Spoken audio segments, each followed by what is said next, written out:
Yo, Gabriel here. Moving on to the Stygian rare drafts, Stygian Guard even. Often forget that they are called the Stygian Guard. They're Stygian in my heart. Anyway, we got some real bangers here. Got some real bangers at the Stygian Guard rare tier pool. And we got some real shitters. Some real shitters. Sounds like a rare pool, doesn't it? Well, anyway, let's get to it. Ancient Synergy. Ancient S Energy? Oh yeah, you guessed it, S tier. It's a damn good card. It's always been good. It's always been good. Never have I ever in my history of Monster Train, from start to finish, have I ever not loved this card. Just immediately, the first time I ever picked it, fell in love. One of my favorite cards in the game. Just feels good to play. Feels good to have in a deck. It also performs quite well. I will say post DLC, it doesn't have the quite like deleting of the whole entire floor effect that it had pre DLC, but doesn't really knock it out of the S tier for me in my eyes. Like, it's still really good. Maybe every now, I'm trying to think like why I would ever take another or like skip it or take another card over it, and I'm sure there's reasons, but I can't even come up with any right now. It's just that powerful. It's so nice that the damage is like divided up. You know, there's a lot of these other cards like Forever Consumed or Battering Ram and stuff, and it's like this 3-cost big damage spell to the front, but it doesn't really do what Ancient Synergy does. You know, it can't spread it out across multiple units. It can't break through spell shields. Like, Ancient Synergy is just the shit, pretty much. Like, it's at its best with Totem Fragment or otherwise consistent, or Tether Scales, consistent spell weakness type application, but it doesn't need it. If it has that, it gets into the territory where it can delete a few tanks with one cast, but even if you don't have that, it's pretty nice just to have it as a card that at a floor just kind of kills a tank, or at least puts a lot of damage into one. This is really helpful for basically anything in the game, and it's almost like having Trample the way it works. It's everything that Dire Channel wishes it was, right? Like, if you don't waste too much damage with this one. The only time I guess it might suck if you were running Drags or Queen's Imps. That's probably the only time it might be a skip for me. Then the damage is a little bit reduced because you don't start with spells. But yeah, I don't know. It's just really good. There's not a whole lot I have to say other than that. Other than I guess upgrade wise, I will say it's one of the highest priority Ember reduction cards in my opinion. Like, I guess the one thing going against it is that it costs 3. Like, that is pretty expensive, but just some 110 gold and you'll get it down to 1. Similar to like Ritual of Battle, you get it down to a 1 cost. Or you can even, this is one where I'm fine usually bringing it down to a 2 and holding it over if I see a holdover. That's worth it to me. Or better yet, bringing it down to a 1 with a temple upgrade and holding it over. Also, if you have Split Anvil, it's nice just to keep it at a higher cost. Conduit also, pretty good benefactor of it. But any deck, really. Even like a non-incant deck, honestly, can benefit from it just because it is so much damage. So much efficient damage, too. So yeah, Ancient Synergy, S tier, for sure. Deep Offering, I have it in my B tier. I think that it is potentially very good, though. I know Hart is big on this card, and it's been growing on me. I think he makes some compelling arguments for it. I've been taking it a lot more, just in a general sense, and it's been okay. I've never ever thought it sucked. Let's put it that way. I still have had a lot of runs though where it was maybe a little underwhelming to me. But it's obviously it can enable some infinites, but that's something I'm still kind of trying to add to my repertoire. I should really maybe maybe after this Umbra streak, I could do a search for infinites quest or something, and really try to force infinites on all just random streak or something. I can see that being cool. But even outside the infinite, it has a lot of nice just application for digging through your deck.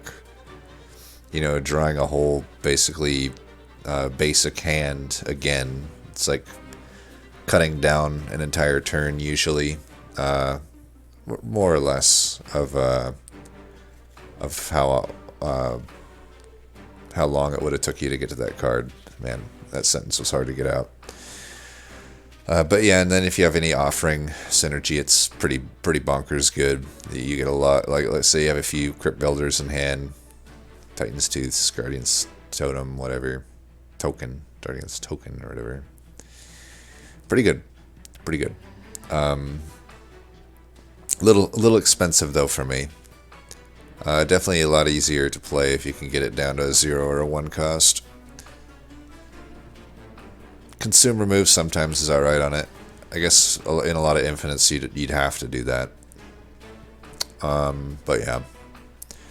The next one we have is kind of a similarly hard one for me to evaluate. Like it's another one it might be better than I'm giving it credit for, but I have gifts currently in my B tier. I will say back in the day when you could do the Surge Stone consume removal trick, it was a really good card. I think it still might actually be a really good card, but it scares me to take this card. If you think about it though, like it's not all that different if you compare to like Slay the Spire, some of these cards like Corruption or whatnot, like there is a lot of value that this Gifts for a Guard provides, right? Like you're getting a ton of spell damage added. You get a bunch of incant gas if incant is something you're doing, which often you are with Stygian. You just blast out a bunch of stuff that turn. You can cost reduce it and it's a lot more playable. It can help you thin your decks out. It can be kind of a pseudo infinite. I've definitely used it for daily challenges, getting that turn 1 kill on Divinity and whatnot. Kind of recycling through your cards and whatnot. But yeah, I don't know. It's probably better than B tier if I'm being honest, but I just haven't really ended up taking it that much at Covenant 25 level play. Maybe it just scares me too much because I often have just a card, maybe some spells that I care too much about, like Holdover and whatnot. Holdover's a real big one for me. So a lot of times I shy away from it just because of that. But in all honesty, you can you can look at what deck, cards are about to draw in your deck, and you can see whether or not there's a good chance that you might burn something you care about or not. And you can just simply not play it, which isn't necessarily a great thing for a card, right? That it's sometimes a dead weight, but maybe the strengths outweigh that downside of it, right? Because there are cards I generally like that aren't always playable, right? So, I don't know. I think it could very well be A or even S tier, Gifts for a Guard. It's still just a really valuable card. And, if you saw that really cursed run I did not too long ago, there's no way I could have done it without gifts. It's often, it can really become apparent the value of it when you get to a cursed seed that just didn't have any scaling at all. And then you realize like this card can kind of just carry it. But yeah, that's gifts. And then you got a card that kind of, I guess, is meant to do in some ways a similar thing, Harness the Titan, but this card is just so bad. I don't think I can be convinced on this one. I don't really see any situation where this isn't just horrible. Harness the Titan is so bad. You can compare it to gifts. It's like, in the context of at least the turn you play it, gifts, adds 3 extra spells to your hand instead of just, not adding any. And it makes them free to play so you can play them and you can incant them. At least in the context of the turn he played, it just absolutely crushes Harness the Titan in terms of value. But, you know, of course, Harness the Titan doesn't consume your cards out, which is, I guess, the only positive it has over it. But my god, it's just so bad. The problem with Monster Train, or the problem with Harness the Titan, I guess, is like, maybe in a game like Slay the Spire, it'd be good, but this Monster Train isn't that. In Slay the Spire, you can stall out a fight for as long as you want if you have the right conditions. That's impossible to do in Monster Train, right? You have a set amount of rounds, so the only way Harness Titan could ever get proper value is if you're running an infinite, but if you're running an infinite, you wouldn't need Harness the Titan anyway, because you're running an infinite, and if you have a spell that does damage, well, you could just play it infinite times until you kill the boss. There's absolutely no reason to even have Harness the Titan for an infinite, so that is basically what it boils down to for me. It's like, what, five magic power is such an absolute joke. You know, say you take the max draw upgrade, which often you do with Stygian. You know, still that's 7 cards drawn a turn. You're likely to have maybe a dead weight in there. That, you know, or, you know, basically the literal dead weight. But also you might have just units and stuff. It's not that out of the question. So you may not even get 6 other spells for this to even apply to. Or, you know, they also have to be spells that do damage, right? So, it's just horrible. It's just horrible. It's so bad. So bad. I can't be convinced of this one. And speaking of ones I still probably will never be convinced of, but maybe probably easier than Harness the Titan, Hoarfrost effigy.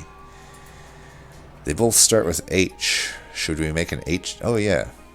Why did I think of that? Let's make an H tier for them. H. H tier for horrible as fuck. There we go. Both you are there. You're not even worthy of D tier. That's how bad these cards are. They're so bad. Hoarfrost Effigy at least had a time in the sun. There was a time way yonder, way back 7 years ago. Hoarfrost Effigy used to be good.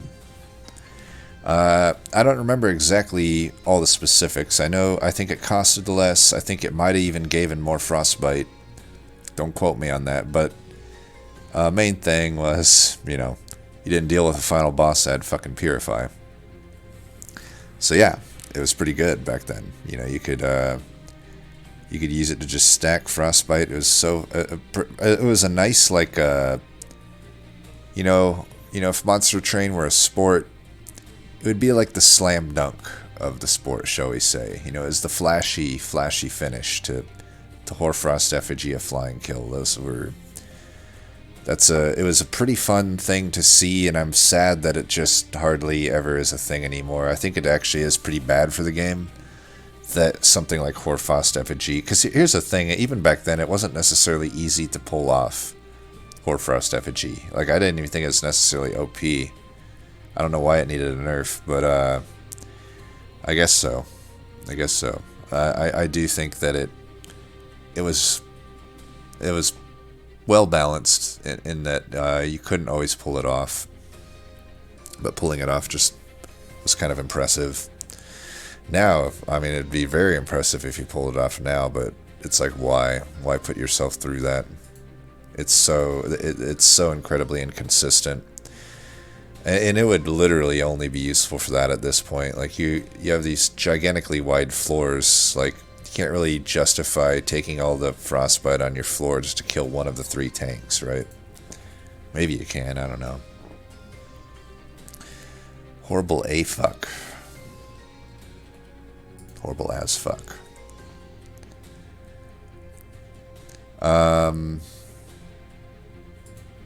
You know what? We're a family-friendly stream here, or not stream, but channel or something. Yeah. So none of that. None of that fucking language.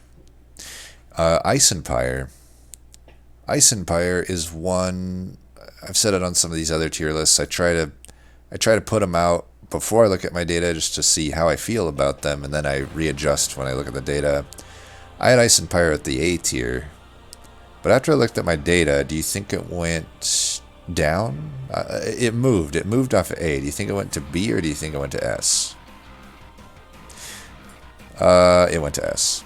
So, yeah, it's picked actually about as much as Ancient Synergy for me. A little bit less, but not that much less. And it makes sense, you know. This is a card pre-DLC. I was like, it's okay. It's okay. Seemed like overkill in a lot of cases, but now in the DLC world, it's not really overkill, is it? That's like damage that you need, right?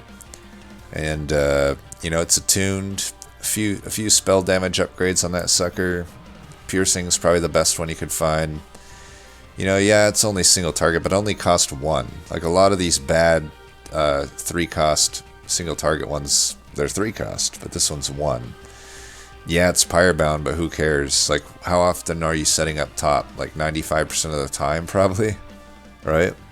And even something like Totem Fragment only affects the top floor, so it all just screams, you know, Ice Empire, you will be good. Very, very good card. And like I said, I didn't really respect it that much pre-DLC, but it's good. Pre-DLC, you know, we'll probably dovetail right into the next card here, but I would have definitely put Sirens Song above Ice Empire pre-DLC, hands down. Post-DLC, well, we'll see. Where does Sirens Song land here? Because there's... I mean, I don't know what more there is to say about Ice Empire. It's a boring card, I'll give you that. Okay, this one more thing I will say about Ice Empire. You can combo it with Sirens Song. Well, I don't know why you'd need to, but it's the thing about Pirebound cards is you can play them top floor, but also in your Pyre. That's one thing you want to remember. So on to Sirens Song. It's in my A tier for now. I think that maybe it is still S tier though. I guess just my pick rate isn't high enough right now for me to really say it's S tier, but I don't know. It's still a really good card. I think unupgraded, or at least shall we say undouble stacked, it has some issues sometimes in Divinity. You know, it's still going to take a decent amount of pyre damage, but the thing I guess that kind of has turned me around on it is if you do double stack it, or in some cases I guess spell chain, you can basically have the pyre kill them all in most cases, especially if you have any sort of, like the bandit artifact or whatever, like a little bit of extra pyre damage will definitely kill them with a double stack. So and on that spell chain note, you know, just to reiterate, it works the same as double stack in essence, because you play it on the top floor, and then you can play it again in the pyre itself to get that extra stack of dazed. Not as good as double stack, obviously, though, because it costs more, and you don't have all of the days going right onto Divinity.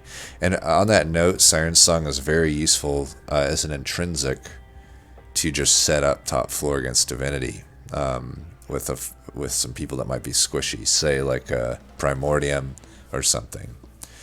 Also pretty good against Patient. I mean, it just dazes. You can stack a lot of dazed when he meets you up there at the top floor. Really good there, I think.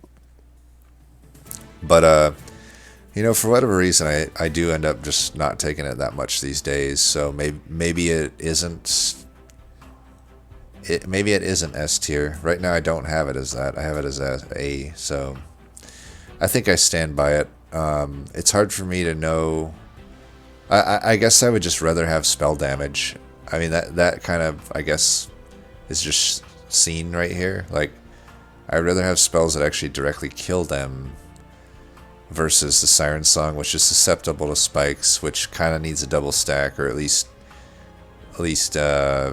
if it doesn't have a double stack, it's just not going to nearly do as much as Ancient Synergy and Ice and Pyre do. Really just kind of vanilla. I mean, yeah, I have to add some spell damage, but that's a lot more consistently able to be added than a double stack is. And the final one we have here is Spike of the Stygian. I have it in C tier. I don't think it's really all that good. I do think it can be okay if you have First Hell Pack. That's the artifact that adds, 3 to your X cost value. In that case, it's pretty decent, but at the just basic level, I don't know. I feel like the sap, it's mainly the sap that I'm disappointed by. Like, 1 sap per ember is pretty bad. I guess if you double stack it, it can be okay, but even then, I don't know. It's like you still have to pour a decent amount of ember into it for it to even outshine, say, like a double stacked drain, Because a double stack will make it so, in the context of just double stack between the two, a double stacked drain will cost 2. It'll get you 6 sap. A double stacked spike, if you played it for 2, would only get you 2 sap because it hurt the ember. Now, usually you would combo both of those with an ember upgrade. So in the context of that, the 1 cost drain does 6. The 1 cost double stack spike still does 2. And then the 2 cost would do 4. You'd have to put 3 ember into it to even get it to that 6 count. And that's with the ember upgrade. So it just doesn't really compare to the other sap options available to Stygian. Now, yeah, there's a frostbite component there as well, but to me, you're trying to do 2 things that are completely different from one another. Like, I'm either wanting to reduce their damage. If I'm reducing their damage, I don't really care if I'm stacking frostbite or not. And I guess the frostbite component of it is good, but I don't know. I guess maybe you could convince me that it's better than C tier if you're really telling me that the frostbite component is what you should be adding it for, and I could maybe see that, but I just don't think so. Even then, a flash freeze is technically more efficient, but yeah, and it consumes too, so that's kind of going against it, All that being said, a permafrosted spike is sometimes just decent to have as an answer to bosses. That's it. That's the Stygian group here. Kind of not really as much stands out to me as a lot of the other clans' rare pools. There's a few that are kind of situational. Like, I think Deep Offering and Gifts, I often would prefer to get other stuff than them, but they're technically pretty good. Like, the B tier here is definitely not a bad tier, but definitely the Hoarfrost and Harness of Titan, I can safely say I don't think they're ever worth adding to a deck in the DLC.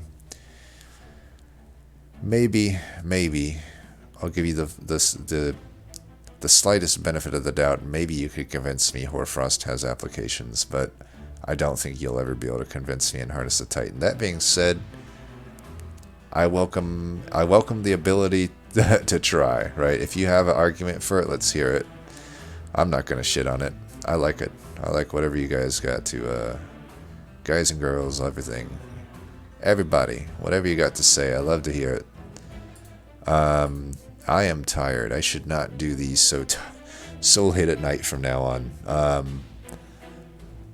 My apologies, but as they say in poker, whatever lays plays. Whatever lays plays. So this is gonna be the video. Oh yeah, we gotta do the data dive. Let's do that really quick.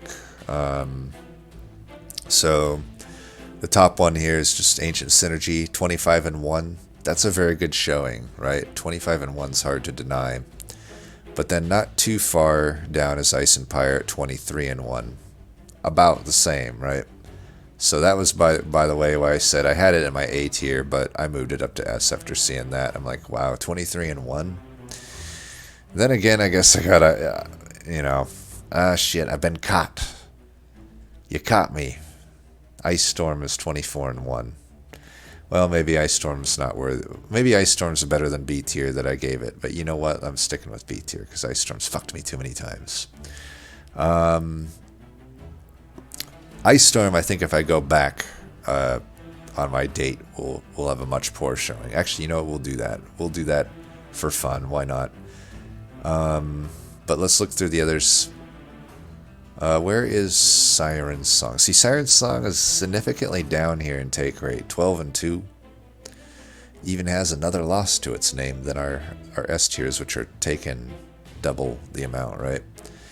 So I don't know. It's hard for me to say Sirens Song is necessarily S tier when I see that, right? Deep, and maybe it's even B tier. I don't know. Deep Offering isn't that far behind. It's 11 and 1. That's actually a pretty good showing. Maybe Deep Offering should be the one in A tier and Sirens Song should be in the B tier. Who knows? I do feel like, though, that Sirens Song is more impactful. It just feels more impactful to me than Deep Offering. And where are the rest of them? We were looking for... So Gifts is significantly down here at 4 and 0. So it is kind of weird for that I have Deep Offering and Gifts at the same tier, right? But I guess maybe it's indefensible, and I should just kind of, maybe Gifts is more like a C tier card. But I do think that Gifts, there's a special spot for me right now with Gifts, just because it has carried so many cursed runs for me. 4 and 0 is just my normal runs, right? I've played other Cursed Seeds or Gifts. In almost all those Cursed Seeds, Gifts is actually the pivotal thing, right? Or that in a Titan Century or something. So, I don't know. Hard for me to say that Gifts is really anything lower than a B tier. And then we got Hoarfrost, 1 and 1. You won't find the other card. Don't even know the name of it. What is the name of it? Harness the Titan or something. I literally don't even pick it. You won't even see it here, right? Does not show in the data. That's how bad that one is. But anyway, that is going to do it for this one. Actually, I'm curious. Let's check. If I go back all the way to the early days of the DLC, I think it was 25th that it dropped. I just want to see if Ice Storm is indeed as bad as I thought it was. I guess not. I mean, it's 32 and 10. It's not that much lower than Ice Empire or even Ancient Synergy. Well, you know what, Ice Storm? I may have done you dirty. Maybe you're not that bad. Maybe you aren't B tier. You know what? This is the commemorative plaque. I'm not going to make art for it, but just imagine there's a commemorative plaque right now for Ice Storm. We're going to say you are honorarily lifted from B to A tier, and even though I'll never redo that video, you can be considered A tier now, Ice Storm, okay? I still think you suck, but you're A tier. But yeah, that'll do it for this one. As always, thanks for watching, and until next time, keep the peace.